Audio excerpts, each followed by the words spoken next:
Good morning everybody.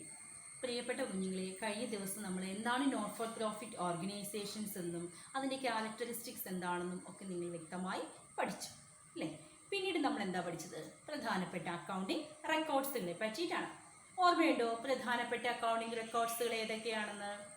അതെ, receipt and payments account, income and expenditure account, balance sheet. ഇങ്ങനെ 3 തരത്തിലുള്ള accounting റെക്കോർഡ്സുകളാണ് നമുക്ക് ഒരു നോൺ ഫോർ പ്രോഫിറ്റ് ഓർഗനൈസേഷനിൽ തയ്യാറാക്കുന്നത്. ഇനി നമ്മൾ ഒന്നാമത്തെ എടുക്കുക. എന്താണ് റെസീപ്റ്റ് ആൻഡ് പേയ്മെൻറ്റ്സ് അക്കൗണ്ട്? കഴിഞ്ഞ ക്ലാസ്സിൽ പഠിച്ചതാണ്. എന്താണ് റെസീപ്റ്റ് ആൻഡ് പേയ്മെൻറ്റ്സ് അക്കൗണ്ട് എന്നും അതിൻ്റെ ഫീച്ചേഴ്സ് എന്താണെന്നും ഒക്കെ നമ്മൾ പഠിച്ചതാണ്. എന്നാലും ഒന്നുകൂടി ഞാനൊന്ന് ഓർമ്മിപ്പിക്കാം. റെസീപ്റ്റ് ആൻഡ് പേയ്മെൻറ്റ് അക്കൗണ്ട് എന്ന് പറഞ്ഞാൽ it is A real account. എന്താണ്? ഇതൊരു റിയൽ അക്കൗണ്ട് ആണ്. ക്യാഷ് അക്കൗണ്ടും അത് തന്നെയാണ് അല്ലേ? It's a real account. It is a summary of cash book. Receipt and payment account എന്ന് പറയുന്നത് ക്യാഷ് ബുക്കിൻ്റെ ഒരു സമ്മറി ആണെന്ന് നമുക്ക് പറയാം. It records all cash receipts and cash payments. ഇതിനകത്ത് ക്യാഷിൻ്റെ എല്ലാ വരവുകളെയും ചിലവുകളെയുമാണ് നമ്മൾ റെക്കോർഡ് ചെയ്യുന്നത്. പിന്നീടോ it records all capital and revenue nature items. Yes, അതെ, എല്ലാ ക്യാപിറ്റൽ നേച്ചർ ഐറ്റത്തിനെയും എല്ലാ റവന്യൂ നേച്ചർ ഐറ്റത്തിനെയും നമ്മൾ എവിടെ റെക്കോർഡ് ചെയ്യുന്നു? ഒരു റെസീപ്റ്റ് ആൻഡ് പേയ്മെൻറ്റ്സ് അക്കൗണ്ടിൽ റെക്കോർഡ് ചെയ്യുന്നു. പിന്നീട് എന്താ നമ്മൾ പഠിച്ചത്? It starts with opening cash or bank balance and ends with closing cash or bank balance. അതായത് വളരെ ഇമ്പോർട്ടൻ്റ് ആണ് ഈ പറയുന്നത്. ഒരു റെസീപ്റ്റ് ആൻഡ് പേയ്മെൻറ്റ്സ് അക്കൗണ്ട് ആരംഭിക്കുന്നത് ക്യാഷിൻ്റെ അല്ലെങ്കിൽ ബാങ്കിൻ്റെ ബാലൻസോട് കൂടിയായിരിക്കും. അതേപോലെ തന്നെ അവസാനിക്കുന്നതോ ക്യാഷിൻ്റെയോ ബാങ്കിൻ്റെയോ ക്ലോസിംഗ് ബാലൻസോട് കൂടിയും ആയിരിക്കും. ഇത്രയും കാര്യങ്ങളാണ് നമുക്കൊരു റെസീപ്റ്റ് ആൻഡ് പേയ്മെൻറ്റ്സ് അക്കൗണ്ടിനെ പറ്റി പറയാനുള്ളത്. ഇനിയും നമ്മൾ അടുത്തതായി ചെയ്യുന്നത് ഒരു റെസീപ്റ്റ് ആൻഡ് പേയ്മെൻറ്റ്സ് അക്കൗണ്ട് എങ്ങനെ തയ്യാറാക്കാം എന്നുള്ളതാണ്. അതിൽ പ്രധാനമായും നിങ്ങൾ ചില കാര്യങ്ങൾ ശ്രദ്ധിച്ചാൽ മതി. എപ്പോഴും നിങ്ങളൊരു റെസീപ്റ്റ് ആൻഡ് പേയ്മെൻറ്റ്സ് അക്കൗണ്ട് തയ്യാറാക്കുമ്പോൾ ആദ്യം തുടങ്ങുമ്പോൾ തന്നെ നമ്മൾ ഓപ്പണിംഗ് ക്യാഷ് ഓർ ബാങ്ക് ബാലൻസോടുകൂടി തുടങ്ങണം. അവസാനിക്കുന്നത് ക്ലോസിംഗ് ക്യാഷ് ഓർ ബാങ്ക് ബാലൻസോടുകൂടി ആയിരിക്കണം. രണ്ടാമത് ശ്രദ്ധിക്കേണ്ടത്, എല്ലാ ക്യാപിറ്റൽ നേച്ചർ ഐറ്റത്തിനെയും അല്ലെങ്കിൽ റവന്യൂ നേച്ചർ ഐറ്റവും ക്യാപിറ്റൽ നേച്ചർ ഐറ്റവും അതിൻ്റെ റെസിപ്റ്റ് ആയാലും പേയ്മെൻറ്റ്സ് ആയാലും ഒന്നും നമ്മൾ വേർതിരിക്കേണ്ട. എല്ലാ ക്യാപിറ്റൽ ആൻഡ് റവന്യൂ നേച്ചർ ഐറ്റത്തിനെയും നമ്മൾ റെസിപ്റ്റ് ആൻഡ് പേയ്മെൻറ്റ്സ് അക്കൗണ്ടിൽ ഉൾപ്പെടുത്തും. പിന്നെ മൂന്നാമത് നമുക്ക് പറയാനാണെങ്കിൽ it does not include non cash items. അതായത് ഒരു നോൺ ക്യാഷ് ഐറ്റത്തിനെ നമ്മൾ ഇതിൽ ഉൾപ്പെടുത്തുന്നില്ല, ഇതിനകത്ത് റെക്കോർഡ് ചെയ്യപ്പെടുന്നില്ല. ഉദാഹരണത്തിന് പറയാനാണെങ്കിൽ ഡിപ്രീസിയേഷൻ, പിന്നെ ഔട്ട്സ്റ്റാൻഡിങ് എക്സ്പെൻസസുകൾ, അക്രൂഡ് ഇൻകം, ഇവയെല്ലാം എന്താണ്? നോൺ ക്യാഷ് ഐറ്റംസ് ആണ്. നിങ്ങൾക്കറിയാമല്ലോ, പിന്നെ ക്യാഷിൻ്റെ വരവുകളെയും ചിലവുകളെയും റെക്കോർഡ് ചെയ്യാൻ വേണ്ടിയിട്ടാണ് ഒരു റെസീപ്റ്റ് ആൻഡ് പേയ്മെൻറ്റ്സ് അക്കൗണ്ട് തയ്യാറാക്കുന്നത്. അപ്പം ക്യാഷിൻ്റെ വരവും ചിലവും ഇല്ലാതെ നമ്മൾ എങ്ങനെയാണ് റെസീപ്റ്റ് ആൻഡ് പേയ്മെൻറ്റ് അക്കൗണ്ടിൽ റെക്കോർഡ് ചെയ്യുന്നത്? അതുകൊണ്ടാണ് നോൺ ക്യാഷ് ഐറ്റംസിനെ നമ്മൾ ഒരു റെസീപ്റ്റ് ആൻഡ് പേയ്മെൻറ്റ്സ് അക്കൗണ്ടിൽ ഉൾപ്പെടുത്താത്തത്. അതുകൊണ്ട് പ്രത്യേകം ശ്രദ്ധിക്കുക. ഡിപ്രീസിയേഷൻ, ഔട്ട്സ്റ്റാൻഡിങ് എക്സ്പെൻസസുകൾ, അതുപോലെ അക്രൂഡ് ഇൻകം, ഇവയൊക്കെ വന്നു കഴിഞ്ഞാൽ നമ്മൾ ഇതിൽ ഉൾപ്പെടുത്തുന്നത് അല്ല. കുഞ്ഞുങ്ങളെ, നമുക്കിനി അടുത്തത് ഒരു receipt and payment account problem നോക്കാം. ഞാനൊരു ക്വസ്റ്റ്യൻ വായിക്കാം.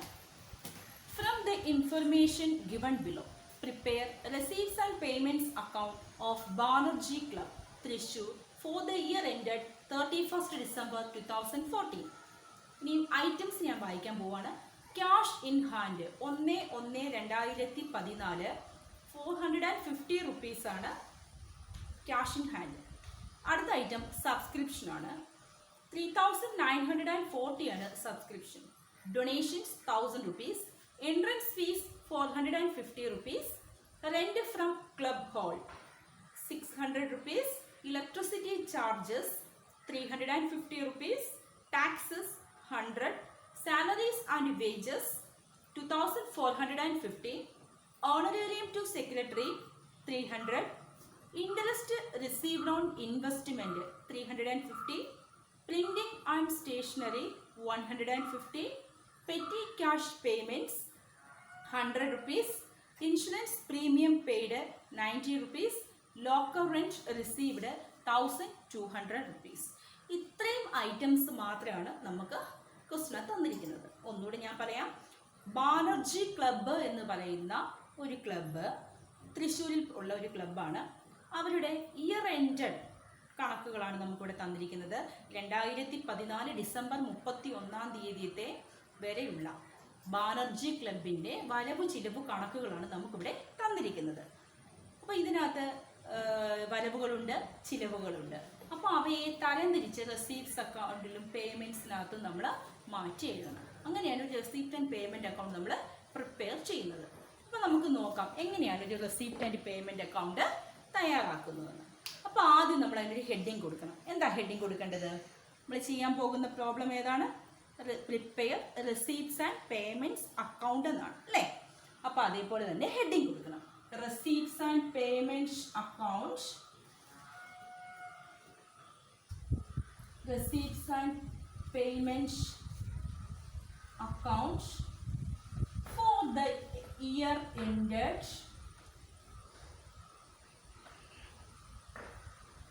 31st December 2014 എന്നാണ്. ഇത്രയും നമ്മൾ ചെയ്തു കഴിഞ്ഞല്ലോ. ഇനി നമ്മളതിൻ്റെ ഫോർമാറ്റ് വരയ്ക്കുക എന്നുള്ളതാണ്. എങ്ങനെ ഫോർമാറ്റ് വരയ്ക്കാം? എത്ര സൈഡുകളാണ് റെസിപ്റ്റ് ആൻഡ് പേയ്മെൻറ്റ്സ് അക്കൗണ്ട് ഉള്ളത്? 2 സൈഡുകളാണ്. ഏതൊക്കെയാണ്? ഡെബിറ്റ് സൈഡും ക്രെഡിറ്റ് സൈഡും. ഡെബിറ്റ് സൈഡ് എന്തിനെ ഇൻഡിക്കേറ്റ് ചെയ്യുന്നു? റെസീപ്റ്റ്സിനെ ഇൻഡിക്കേറ്റ് ചെയ്യുന്നു. ക്രെഡിറ്റ് സൈഡ് എന്തിനെ ഇൻഡിക്കേറ്റ് ചെയ്യുന്നു? പേയ്മെൻറ്റ്സിനെ ഇൻഡിക്കേറ്റ് ചെയ്യുന്നു. ഇനിയും ഞാൻ ആ കോളം വരയ്ക്കാൻ പോവുകയാണ്. ഇതാ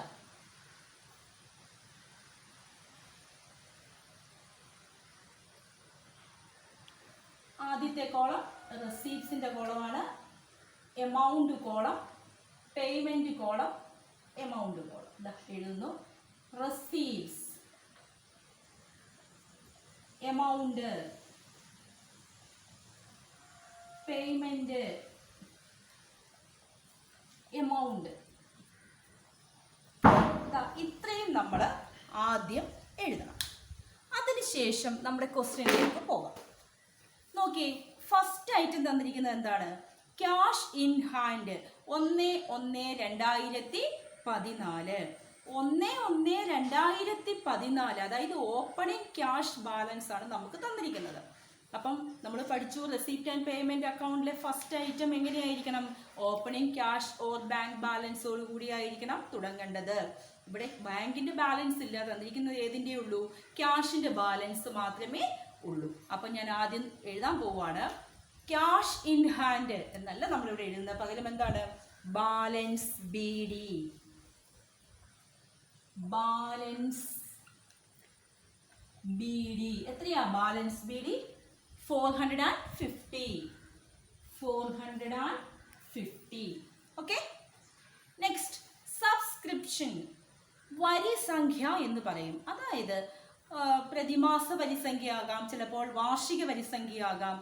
അതെന്ത് ആയാലും ശരി, ഒരു സ്ഥാപനത്തിനെ സംബന്ധിച്ച്, ഒരു ക്ലബ്ബ് അല്ലെങ്കിൽ ചാരിറ്റബിൾ ഇൻസ്റ്റിറ്റ്യൂഷനെ സംബന്ധിച്ച് അതെന്തായിരിക്കാം? അവരുടെ വരുമാനമാണ്. അത് നമ്മൾ എവിടെ കാണിക്കും? റെസിപ്റ്റ് സൈഡിൽ കാണിക്കും. എഴുതുകയാണ് സബ്സ്ക്രിപ്ഷൻ. സബ്സ്ക്രിപ്ഷൻ എത്രയാണ്? സബ്സ്ക്രിപ്ഷൻ്റെ എമൗണ്ട് 3940. 3940. അടുത്തായിട്ട് നമ്മൾ പരിചയപ്പെടാൻ പോകുന്ന ഡൊണേഷനാണ്.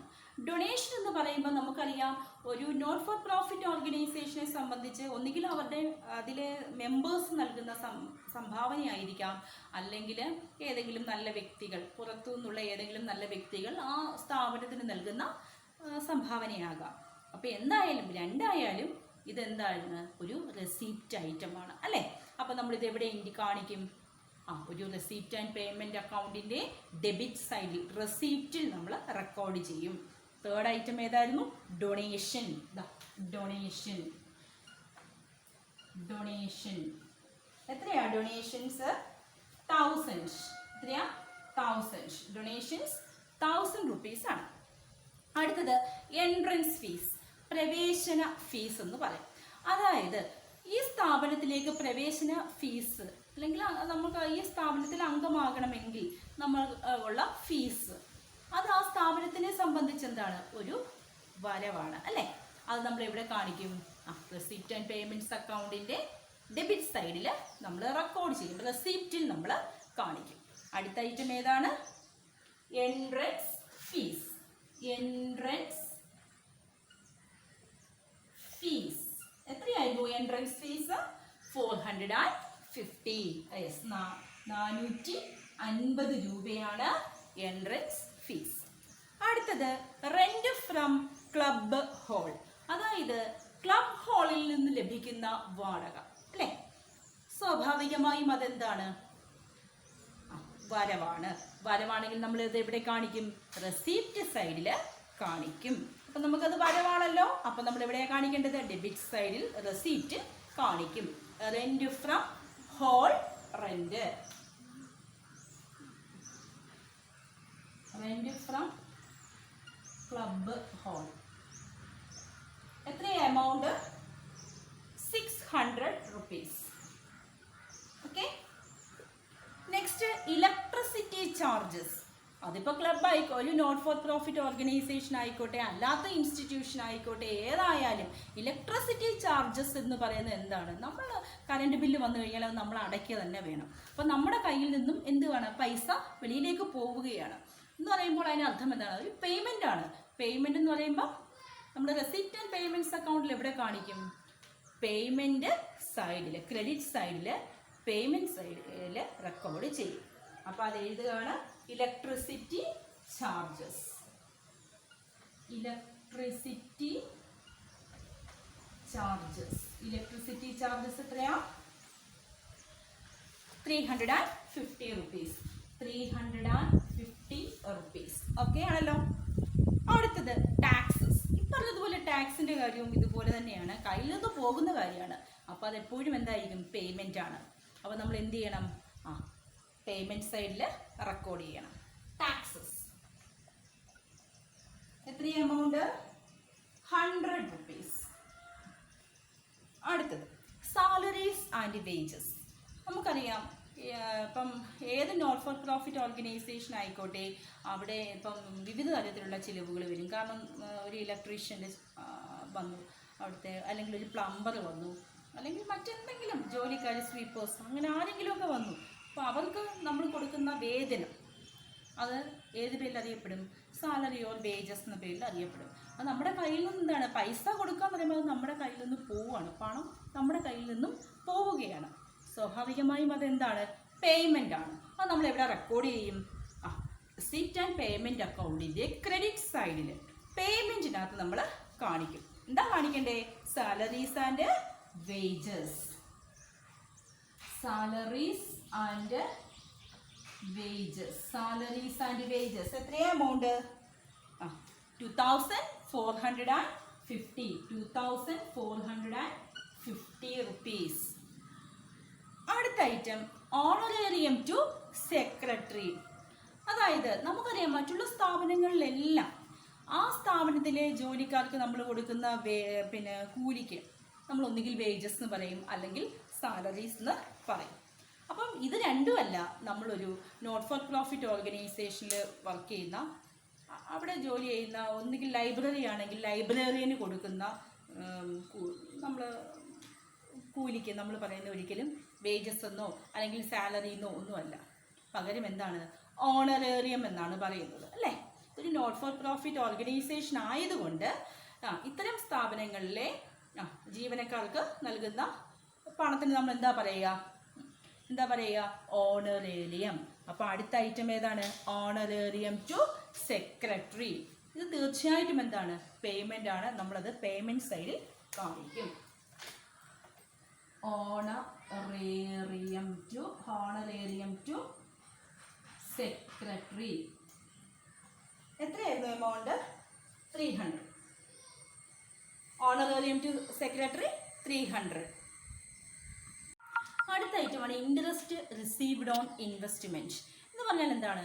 ഏതെങ്കിലും ഇൻവെസ്റ്റ്മെൻറ്റിൻ്റെ മുകളിൽ നമുക്ക് കിട്ടുന്ന ഇൻട്രസ്റ്റ്. അത് നമ്മളെ സംബന്ധിച്ച് എന്താണ്? അല്ലെങ്കിൽ നോട്ട് ഫോർ പ്രോഫിറ്റ് ഓർഗനൈസേഷനെ സംബന്ധിച്ച് എന്താണ്? വരുമാനമാണ്. അത് നമ്മൾ എവിടെ റെക്കോർഡ് ചെയ്യും? ആ ഒരു റെസിപ്റ്റ് ആൻഡ് പേയ്മെൻറ്റ്സ് അക്കൗണ്ടിൻ്റെ ഡെബിറ്റ് സൈഡിൽ റെസിപ്റ്റിൽ നമ്മൾ റെക്കോർഡ് ചെയ്യും. അപ്പം ഞാൻ ഇവിടെ എഴുതാൻ പോവാണ്. Interest received on investment. എത്രയായിരുന്നു എമൗണ്ട്? 350. ഓക്കെ. നെക്സ്റ്റ് ഐറ്റം നോക്കാം. Printing and stationery. Printing and stationery എന്ന് പറയുന്നത് എന്താണ്? ചിലവാണ്. ചിലവെന്ന് പറഞ്ഞു കഴിഞ്ഞാൽ നമ്മൾ എവിടെ റെക്കോർഡ് ചെയ്യണം? റെസിപ്റ്റ് ആൻഡ് പേയ്മെൻറ്റ്സ് അക്കൗണ്ടിൻ്റെ ക്രെഡിറ്റ് സൈഡിൽ പേയ്മെൻറ്റ്സിനകത്ത് നമ്മൾ റെക്കോർഡ് ചെയ്യണം. അപ്പോൾ നമുക്കത് എഴുതാം. Printing and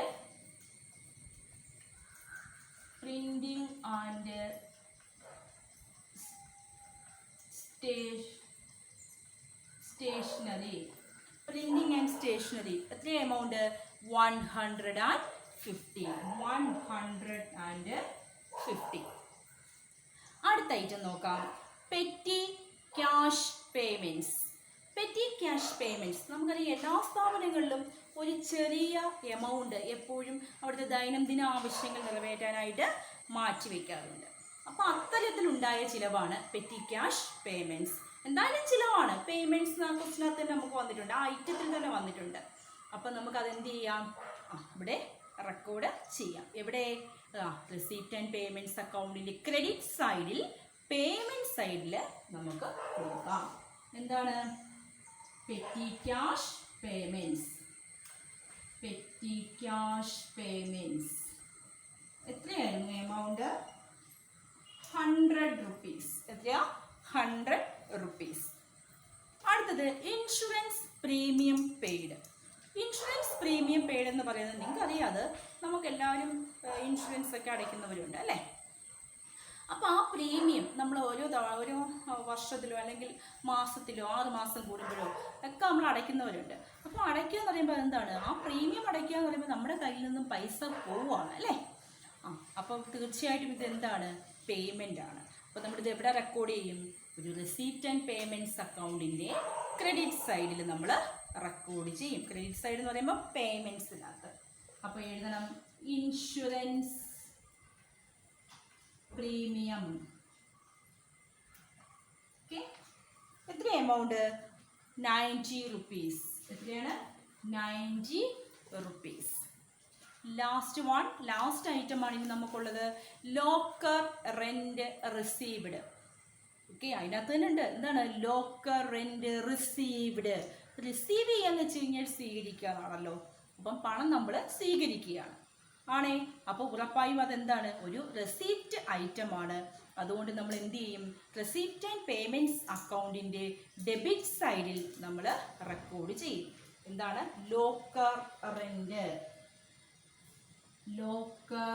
rent received. Okay. എത്ര എമൗണ്ട്? 1200. ഓക്കെ. ഞാൻ എല്ലാ ഐറ്റങ്ങളും ഇവിടെ റെക്കോർഡ് ചെയ്ത് കഴിഞ്ഞു. ഇനി നമുക്ക് എന്താ ചെയ്യണ്ടേ? രണ്ട് സൈഡും കൂട്ടി നോക്കണം. രണ്ട് സൈഡും തുല്യമാണോ അല്ലയോ എന്ന്. അല്ലെങ്കിൽ നമുക്കത് ഈക്വൽ ആക്കണം.